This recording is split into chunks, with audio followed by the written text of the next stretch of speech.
Class 7 का chapter number 16 प्रकाश का आगे का भाग प्रतिबिंब का बनना। अब आगे क्या पढ़ेंगे हम? प्रतिबिंब का बनना। ये प्रतिबिंब क्या है? प्रतिबिंब क्या है? जब हम किसी समतल दर्पण के सामने खड़े होते हैं, दर्पण के सामने, मिरर के सामने खड़े होते हैं, तो उसमें हमारा चित्र दिखाई देता है। चित्र बनता है। उस चित्र को हम क्या कह देंगे? प्रतिबिंब। उस चित्र को क्या कह देंगे? प्रतिबिंब। जब हम दर्पण के सामने खड़े होते हैं तो उसमें हमारा चित्र दिखाई देता है, उस चित्र को हम क्या कहेंगे? प्रतिबिंब। तो अब उस चित्र का नाम हम क्या कहेंगे इसमें विज्ञान में? प्रतिबिंब, है ना? या इंग्लिश में कहते हैं इमेज। और ये प्रतिबिंब कितने प्रकार के होंगे? 2 प्रकार के होंगे प्रतिबिंब। हाँ, नंबर 1 वास्तविक प्रतिबिंब और नंबर 2 आभासी प्रतिबिंब। नंबर 1 वास्तविक प्रतिबिंब जिसको कहेंगे हम रियल इमेज। दूसरा आभासी प्रतिबिंब जिसको कहेंगे वर्चुअल इमेज। अब बात आई कि आभासी वास्तविक प्रतिबिंब है क्या? वास्तविक प्रतिबिंब क्या है? प्रतिबिंब का मतलब समझ रहे? प्रतिबिंब का मतलब समझ रहे क्या? हाँ, हमारा चित्र है, मिरर में हमारा चित्र, शीशे में हमारा चित्र, वही प्रतिबिंब, उसे हम प्रतिबिंब कहेंगे, है ना? किसी का भी चित्र अगर शीशे में हम देख रहे, समतल दर्पण में देख रहे, तो वो क्या होगा? प्रतिबिंब। बस आप ध्यान रखना कि हम जो शीशे के अंदर, मिरर के अंदर, समतल दर्पण के अंदर जो अपनी तस्वीर देख रहे हैं या किसी की तस्वीर देख रहे हैं, वही क्या है? प्रतिबिंब। ठीक है ना? अब ध्यान रखना। अब नंबर 1 आया वास्तविक प्रतिबिंब क्या है, रियल इमेज क्या है। ध्यान दो, जब किसी वस्तु से परावर्तित होकर जाने वाली किरण, जब किसी वस्तु से परावर्तित होकर जाने वाली किरण वास्तव में किसी स्थान पर मिलती है, वास्तव में, ध्यान देना, रियल में मतलब वास्तव में किसी स्थान पर मिलती है, वास्तव में मिलती है, ध्यान देना, तो वहां पर हमारा क्या बनेगा? वास्तविक प्रतिबिंब बनेगा। क्या बनेगा? वास्तव में मिलती है, ठीक है ना? तो वो हमारा वास्तविक प्रतिबिंब बनेगा। और ये इस प्रतिबिंब को हम पर्दे से प्राप्त कर सकते हैं। किससे? पर्दे से प्राप्त कर सकते हैं। किससे प्राप्त कर लेंगे? पर्दे से। और बिल्कुल जस्ट इसके यहां वर्चुअल इमेज क्या है देखो जरा, कि आभासी प्रतिबिंब क्या है? मतलब आभास हो रहा। आभास क्या? कि जब किसी वस्तु से परावर्तित होकर जाने वाली प्रकाश की किरणें किसी स्थान पर मिलती हुई प्रतीत हो, आभास हो, वास्तव में ना मिले, है ना? मिलती हुई प्रतीत हो, तो उसको क्या कहेंगे हम? आभासी प्रतिबिंब। ठीक है ना? और इसे हमें पर्दे से प्राप्त नहीं कर सकते। और जो समतल दर्पण से बनने वाला जो प्रतिबिंब है, समतल दर्पण से, ध्यान देना, समतल दर्पण समझ रहे, है ना? समतल दर्पण से बनने वाला जो प्रतिबिंब है वो कैसा होगा? आभासी। ठीक है ना? ये वास्तव में नहीं मिलती, वास्तव में नहीं मिलती, जबकि क्या होता है? आभास होता है। आभास होता है, पर्दे से प्राप्त नहीं होगी। और समतल दर्पण से जो प्रतिबिंब बनेगा वो कैसा बनेगा? आभासी। ध्यान देना, समतल दर्पण का मतलब ये वाला दर्पण, ये वाला दर्पण जो है ये समतल दर्पण है। और इससे जो हमारा प्रतिबिंब बनेगा, इमेज बनेगी, वो कैसी बनेगी? आभासी बनेगी। क्यों बनेगी? अभी बताएंगे थोड़ी देर में। देखो कैसे बनती है इसकी इमेज। ठीक है ना? बात समझ में आ गई कि प्रतिबिंब का बनना, सबसे पहले प्रतिबिंब का बनना मतलब इमेज का बनना तुमने सीख लिया। उस कितने प्रकार का था ये? वास्तविक प्रतिबिंब और आभासी प्रतिबिंब। अब समतल दर्पण से प्रतिबिंब का बनना, समतल दर्पण से, समतल दर्पण ये रहा, समतल दर्पण। पहली बात तो समतल दर्पण है क्या है?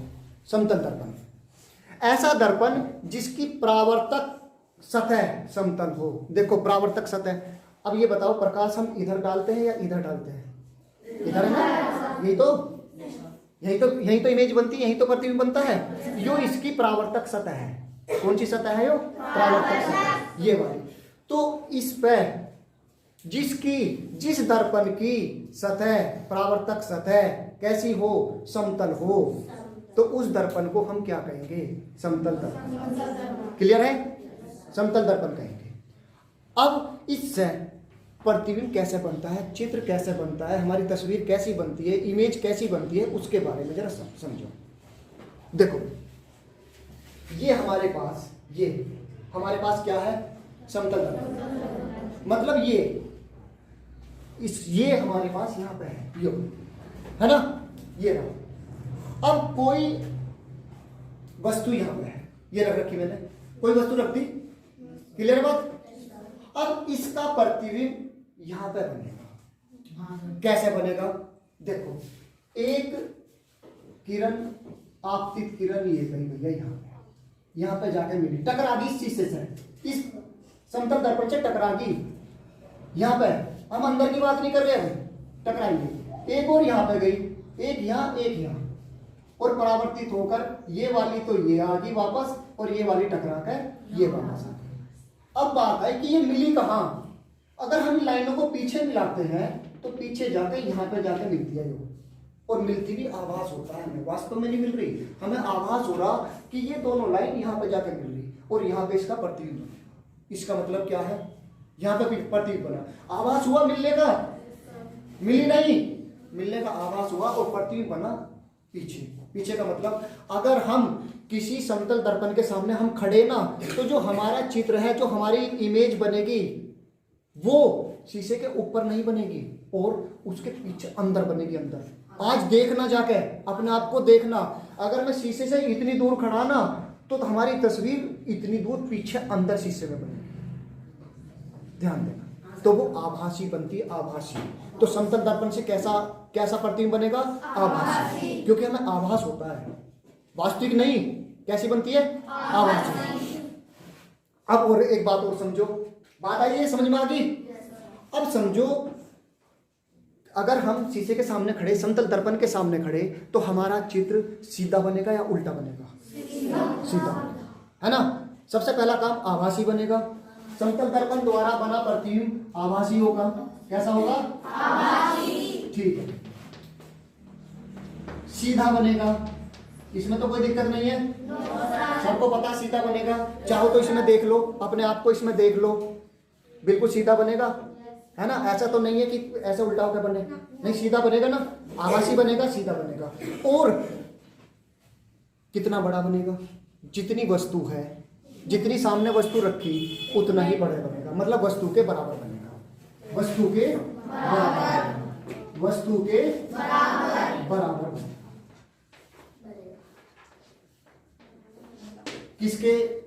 किससे बनेगा, यो समतल दर्पण से। ध्यान देना, बिल्कुल ध्यान से सीखते रहना।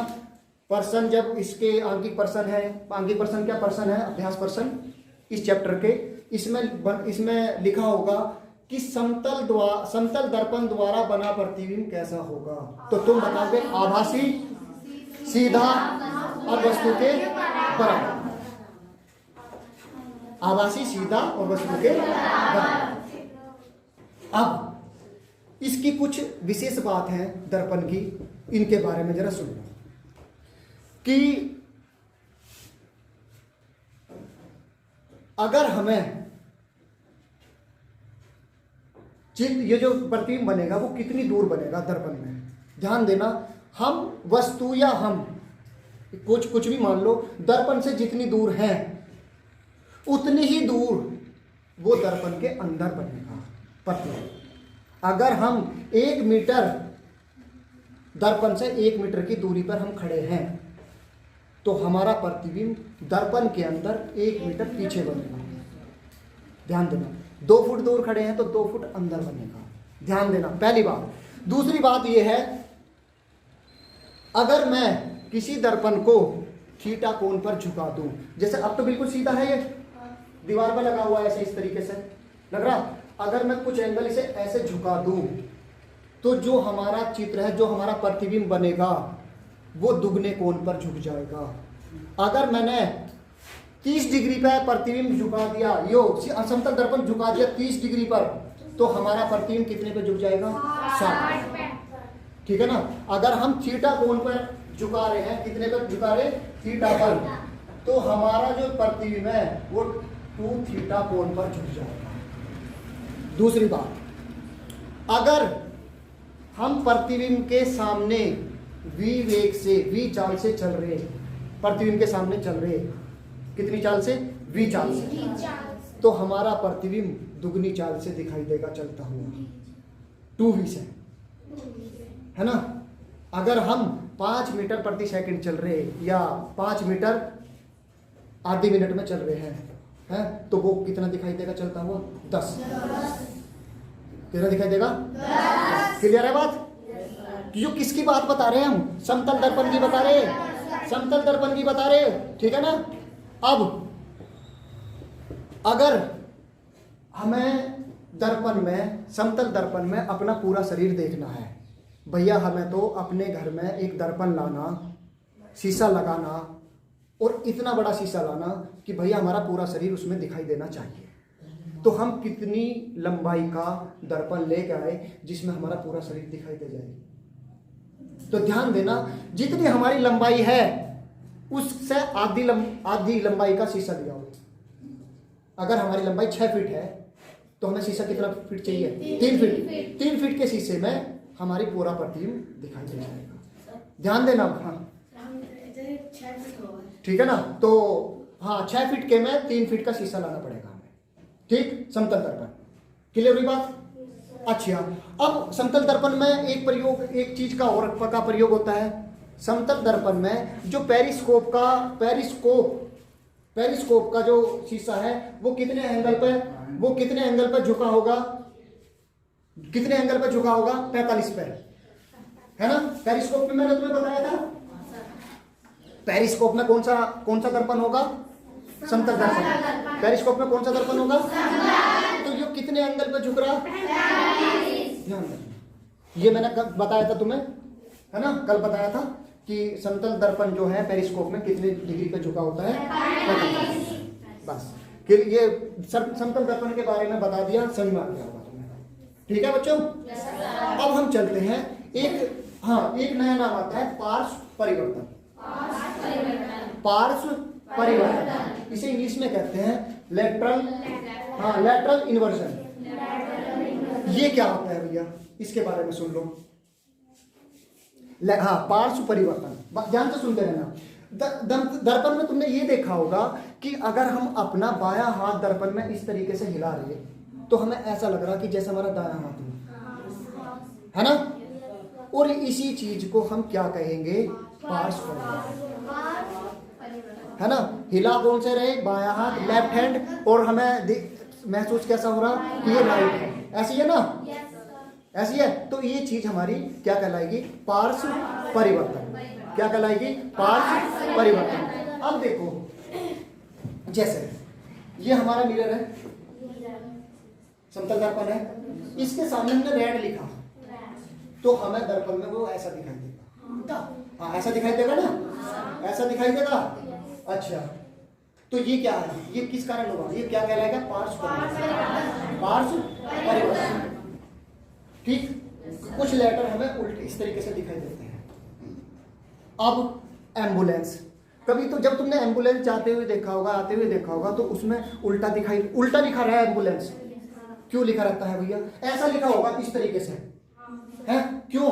क्योंकि जब हम उसके आगे जाने वाला वाहन है, एम्बुलेंस के आगे कोई चीज जा रही है, वो साइड में कोई शीशे में को देखा होगा, तो उसके शीशे में वो उल्टा कैसा दिखाई देगा? सीधा। तो उसे पता चल जाएगा कि पीछे से क्या आ रही? एम्बुलेंस।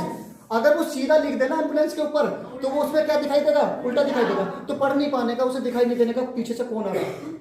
उसने उल्टा लिख रखा तो उसे दिखाई देगा कौन आ गया पीछे से? एम्बुलेंस। एकदम पढ़ लेगा वो, अब सर साइड दे देगा फटाफट के, एम्बुलेंस पहले निकलेगी।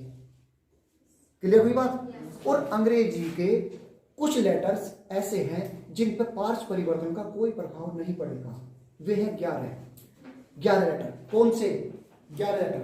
देखो भैया, अगर मैं ए को लिखूंगा बच्चों, ए को लिखूंगा दर्पण में कैसा दिखाई देगा? ए दिखाई देगा। एच है, ठीक। आई है, AHI, M, OUT, है, ठीक है ना, या OTU कह दो, OTU। चलो और कौन सा बचा, और बचा VWXY है, जेड भी हो गए, नहीं जेड नहीं। ये कितने हो गए, 11, 1 2 3 4 5 6 7 8 9 10 11।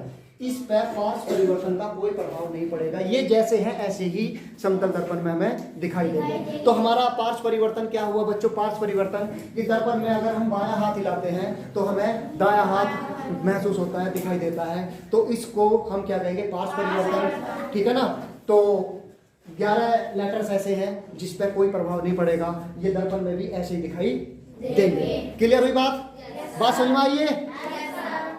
अब हम बताते हैं तुम्हें, ये समतल दर्पण, दर्पण कितने प्रकार के थे, कौन कौन से, गोलीय दर्पण, हाँ शाबाश, समतल दर्पण और गोलीय दर्पण। समतल दर्पण हमने पढ़ लिया, अब आया गोलीय दर्पण। अब क्या आया, गोलीय दर्पण, स्फेरिकल मिरर। ये गोलीय दर्पण क्यों कहलाया, ये गोलीय दर्पण क्यों कहलाया, ठीक है ना, तो समझो जरा इस बात को। एक कांच का हमने बहुत बड़ा गोला ले लिया, कांच का गोला, बहुत बड़ा गोला ले लिया कांच का, और वो भी खोखला। समझ में आई बात? जैसे कोई बॉल है, फुटबॉल है, खोखली अंदर से हवाई तो भर रही, वो हमने कांच की ली, और मैंने क्या काम करा, उसे बीच ऐसे काट दिया, एक किनारा काट दिया ऐसे, जैसे सेब है कोई, और भी साइड में से ऐसा काट दिया, तो एक गोला सा दिखाई देगा कटा हुआ, कैसा दिखाई देगा, ऐसा दिखाई देगा, नहीं दिखाई देगा, है ना, इस तरीके से काट दिया तो इतना भाग दिखाई देगा, तो बड़ा है तो ऐसा दिखाई देगा, है ना। और कांच का काटा मैंने, कांच का कैसे, देखो ये गोला है, मैंने ऐसा काट दिया तो हमें ऐसा दिखाई देगा, गोल है बिल्कुल, ये तो तुम्हें वृत्त दिखाई दे रहा, लेकिन ये गोला है, ठीक, तो ऐसा दिखाई दिया। और ये क्या होगा, आर पार दिखाई देगा यो, हाँ दिखाई देगा, कांच का है, लेकिन मुझे इसका दर्पण बनाना, तो मैं इसके पीछे हाँ कलाई कर दूंगा, कलाई, हाँ लेप कर दूंगा, किसका, सिल्वर ब्रोमाइड का, AgBr का लेप कर दिया, और लेप कर तो ये क्या बन गया, दर्पण, है ना। और फिर मैंने इधर का भाग काटा, एक और मिल गया मुझे, इस पे भी फिर मैंने पीछे पॉलिश कर दी, एक दर्पण और तैयार हो गया, ठीक है ना। अब हमने इनमें दोनों में ये देखा, इन दोनों में ये देखा कि अगर मैं इधर पॉलिश कर दूं, इस पे ये कर दी भैया पॉलिश, तो हमें किधर दिखाई देगा, किधर से दिखाई देगा, है ना। और अगर मैं इस पे पॉलिश कर दूं, पॉलिश हमेशा राइट हैंड पे होनी, ध्यान देना, इस साइड में, तो अब हमें ये वाला हिस्सा दिखाई देगा, तो हमें ये दिखाई देगा, एक हिस्सा तो दबा हुआ, एक हिस्सा तो दबा हुआ एक दर्पण का, और एक का उठा हुआ, तो इसी हिसाब से हमने दो भागों में बांट दिया, क्या, एक को हम अवतल दर्पण कहेंगे और एक को कहेंगे उत्तल दर्पण। अब बिल्कुल ध्यान से सुनते रहना, इन दोनों में अंतर देख लेना। अवतल, अव माने दबा हुआ, और तल जिसका तल दबा हुआ हो, इंग्लिश में कहेंगे कॉनकेव, कॉनकेव मतलब गुफा की तरह दबा हुआ, गुफा दब अंदर भी तो रहा है गुफा, है ना, कॉनकेव मिरर, ठीक है ना। अवतल जिसका तल दबा हुआ हो, है ना, तो वो कौन सा हो गया, अवतल। और उत्तल जिसका उभरा हुआ हो, उठा हुआ हो, उसे क्या कहेंगे, उत्तल, उसे कहेंगे convex, convex mirror, convex mirror. अब समझो जरा इसे कि अवतल दर्पण, ये हमारे पास दो दर्पण है, अगर हम इनमें दोनों में अंतर देखते हैं, दोनों में देखते हैं, तो मैं इस पे हाथ फिराता हूँ, इस वाले पे हाथ फिराता हूँ, तो मुझे ये दबा हुआ दिखाई दे रहा, दबा हुआ अंदर को, तो कौन सा दर्पण हुआ है, ये इस पे मैं हाथ फिरा रहा, ये मुझे मोटा दिखाई दे रहा, मोटा, है ना, उत्तल, बीच में से मोटा दिखाई दे रहा, देखा उभरा हुआ, तो ये कौन सा, उत्तल। क्लियर हुई बात? अब इसकी एक खास बात और है, किसकी,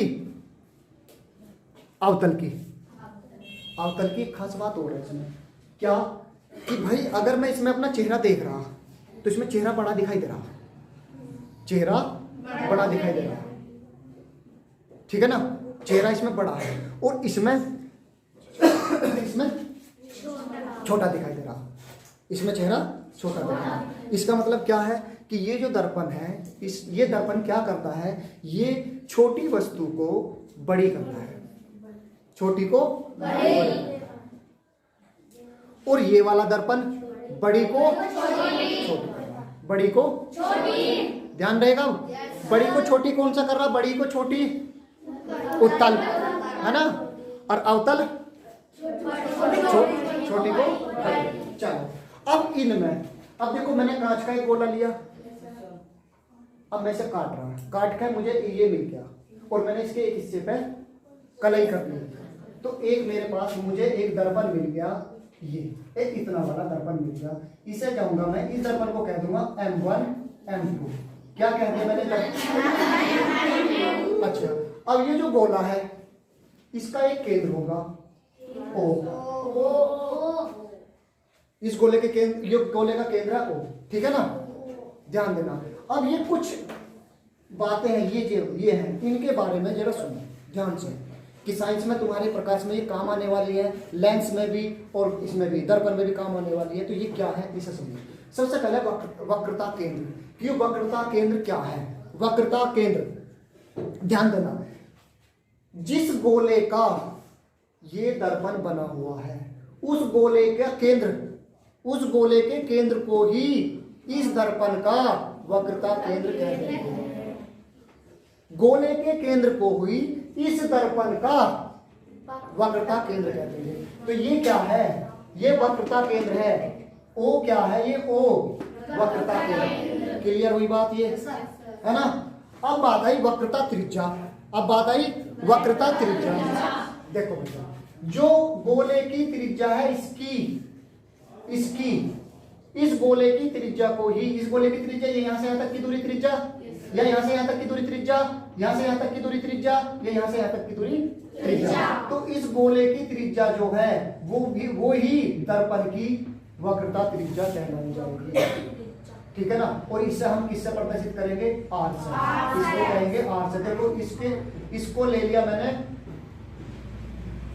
पी, क्या ले लिया? पी। इसका बीच का हिस्सा, इसका ध्रुव पी ले लिया, ठीक है ना।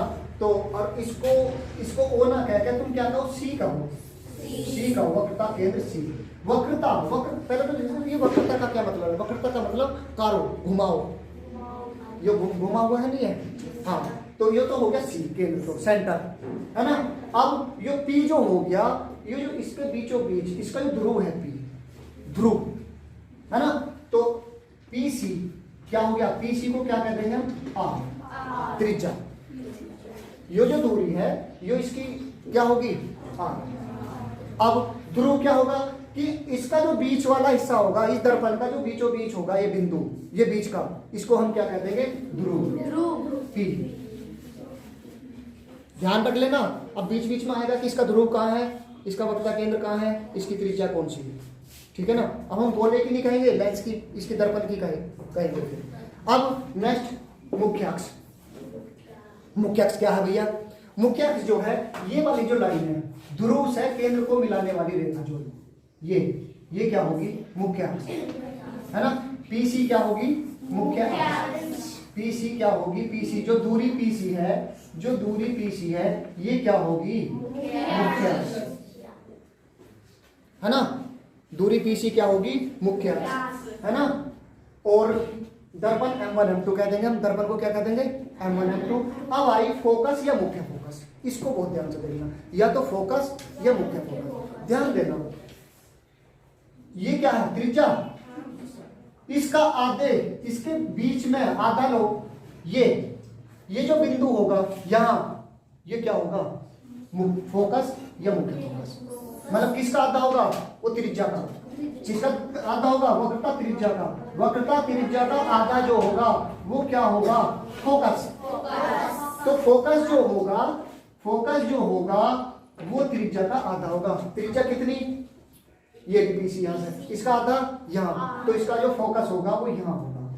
और ये फोकस की पहचान क्या है? ध्यान देना, जब इससे किरणें जाती है ना इस तरीके से, तो जिस परावर्तित होकर जिस बिंदु से निकल के जाती है, यहां से निकल के जाएगी, वो फोकस होगा। और वो इसकी लगभग आधी दूरी होती है, किसकी? त्रिज्या। फिर से समझ लो इस चीज को, फिर से वक्रता केंद्र जो गोले का केंद्र होगा वो इस दर्पण का वक्रता केंद्र होगा। वक्रता त्रिज्या जो इस गोले की त्रिज्या होगी जिससे ये दर्पण बना हुआ है वो इसकी क्या होगी, वक्रता त्रिज्या होगी। आर से प्रदर्शित करेंगे। ध्रुव इसका मध्य भाग, इस दर्पण का मध्य भाग, बीच का भाग ये ध्रुव होगा, है ना। मुख्य अक्ष ये वाली जो दूरी है पीसी ये मुख्य अक्ष होगी। अब फोकस जो त्रिज्या का आधा है, त्रिज्या का आधा यो बीच में एफ वो क्या होगी, मुख्य फोकस या फोकस। और वो किसके आधे होगी, त्रिज्या का आधा। क्लियर। ऐसी यहाँ पे होगी। अगर मैं इसे यो कौन सा दर्पण है, ये वाला उत्तल। ये कौन सा दर्पण है बच्चों, उत्तल। और ये कौन सा है, अवतल। ये मैं यहाँ क्या लूँ, पी ध्रुव, है ना, पी। और ये M1 M2, इसको C ले लूं तो ये क्या होगा, R। और यहाँ क्या होगा, फोकस S। क्लियर दोनों में। अब एक बात और ध्यान रखो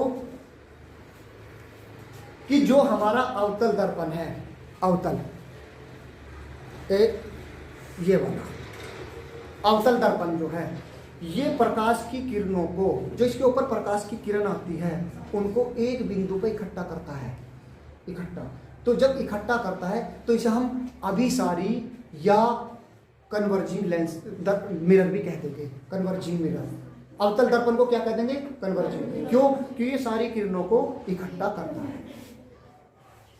ठीक है। और जो उत्तल है, जो उत्तल है ये फैलाता है भैया।